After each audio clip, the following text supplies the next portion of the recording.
अस्सलाम वालेकुम, this is Jibran गुल। उम्मीद करता हूँ मेरे तमाम तर देखने सुनने चाहने वाले खैर आफियत से होंगे। हालिया दिनों में जितने भी बारिशें हुई इनकी वजह से बहुत बड़ी तबाही हुई है, बहुत बड़े लेवल के ऊपर सैलाब आए हैं, जिनमें हमारे पास बुनेर, शांगला, कालाम की अगर हम बात करें जहाँ पर दर्जनों गाँव वो तबाह हो चुके हैं, दर्जनों लोग जो है ना वो अपनी ज़िंदगियों से हाथ धो बैठे हैं। और अगर इन तमाम तरह की वजह हम देखें तो इन तमाम तरह की वजह ये बनती है कि दरख्तों को जो है ना वो बहुत तवील टाइम से काटा जा रहा है पहाड़ों के ऊपर से। माहिरीन के मुताबिक अगर हम रिपोर्ट की बात करें तो ये पहाड़ों के ऊपर से जब दरख्तों को हम काटते हैं तो जब भी बारिश होती है तो बारिश का पानी वहाँ पे जज़ब नहीं होता। अगर दरख्त हम ज़्यादा से ज़्यादा लगाते हैं तो उसकी वजह से ये होता है कि जब भी बारिश पहाड़ों के ऊपर होती है तो पानी जो है ना वो ज़मीन में जज़ब हो जाता है।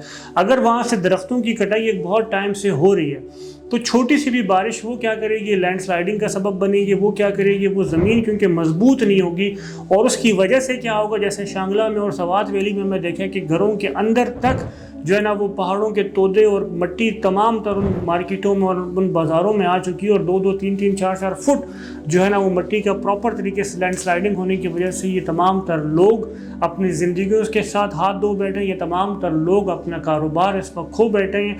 एक तो ठीक है कुदरती आफत है, ये आई ठीक है, बट इसकी वजह क्या बनी कि एक तवील टाइम से दरख्तों के जो दरख्त हैं वो काटे जा रहे हैं पहाड़ों के ऊपर से।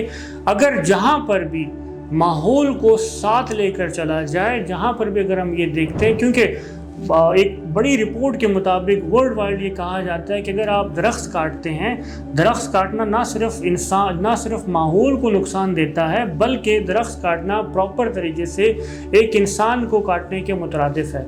उसकी वजह ये है कि दरख्त से हमारा जो है ना ऑक्सीजन हमें बेहतर से बेहतर मिलती है। जहाँ पर भी आप देखेंगे कि जहाँ पर माहौल का ख्याल रखा गया है वहाँ पर एक तो लैंड स्लाइडिंग नहीं आती और वहाँ पर दूसरा ये देखा जाए वहाँ पर बीमारियाँ भी नहीं होती। अगर हम इस्लामाबाद का कंपैरिजन करें लाहौर के साथ, लाहौर में प्रॉपर तरीके से अगर हम देखें तो बिल्डिंग्स ही बिल्डिंग्स बनती जा रही हैं, जहाँ पर अगर हर साल की रिपोर्ट के मुताबिक लाहौर को सेकंड या फर्स्ट नंबर दिया जा रहा है, जो कि जिसमें पोल्यूशन बहुत ज़्यादा जिस सिटी में है उसको लाहौर उसमें फर्स्ट या सेकंड नंबर के ऊपर आ रहा है। उसी के कंपैरिजन अगर करें हम पाकिस्तान के शहर इस्लामाबाद की, इस्लामाबाद एक तो प्रॉपर तरीके से मॉडल एक सिटी है जहाँ पर हर एक चीज़ मुनज़्ज़म तरीके से लेके चली जा रही है, जहाँ पर ना सिर्फ पहाड़ों का ख्याल रखा जा रहा है, जहाँ पर ना सिर्फ नेचर का ख्याल रखा जा रहा है, जहाँ पर ना सिर्फ जो हमारी जो माहौल दोस्त जितनी भी एक्टिविटीज़ उन तमाम तर चीज़ों का ख्याल रखा जाता है। इसी वजह से इस्लामाबाद को एक मॉडल सिटी कहते हैं। इस्लामाबाद में देखें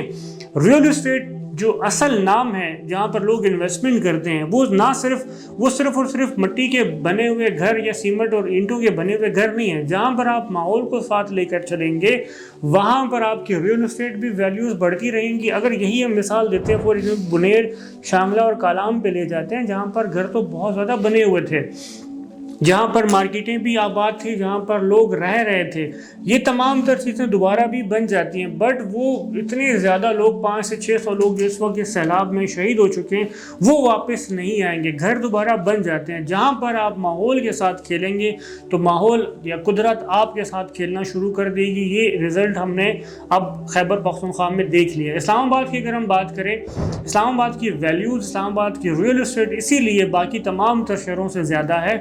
यहाँ पर एक तो पहाड़ों का ख्याल रखा जाता है, नेचर का ख्याल रखा जाता है। यहाँ पर अगर आप इस्लामाबाद को किसी भी व्यू से देखते हैं तो इस्लामाबाद में आपको बिल्डिंग से ज़्यादा जो है ना आपको वो सब्ज़ा और आपको दरख्त नज़र आते हैं। इसकी वजह सिर्फ़ और सिर्फ ये यहाँ पे माहौल को साथ लेकर चला जा रहा है। मेरी तमाम तर सूबों के जो मैनेजमेंट उनसे गुजारिश है कि आप कोई भी प्रोजेक्ट करते हैं, सरकारी लेवल पे हो, प्राइवेट लेवल के ऊपर हो, उसमें आपने एक बहुत बड़ा हिस्सा माहौल को दें ताकि माहौल आपके साथ चले। और इंशाअल्लाह ताला अगर इस क्राइटेरिया पे हम चलें तो हमारा पाकिस्तान पूरी दुनिया में अपना मंजन ज़रूर मनवाएगा कि पाकिस्तान एक वर्ल्ड वाइड एक मैसेज देगा। जिस तरह खान साहब की गवर्नमेंट में एक मंसूबा आया था बिलियन ट्री का, कोई भी गवर्नमेंट आए वो इस माहौल को साथ लेकर चले तो पाकिस्तान इंशाअल्लाह ताला अपना लोहा हर फील्ड में मनाएगा। मुझे दे इजाज़त, वस्सलाम।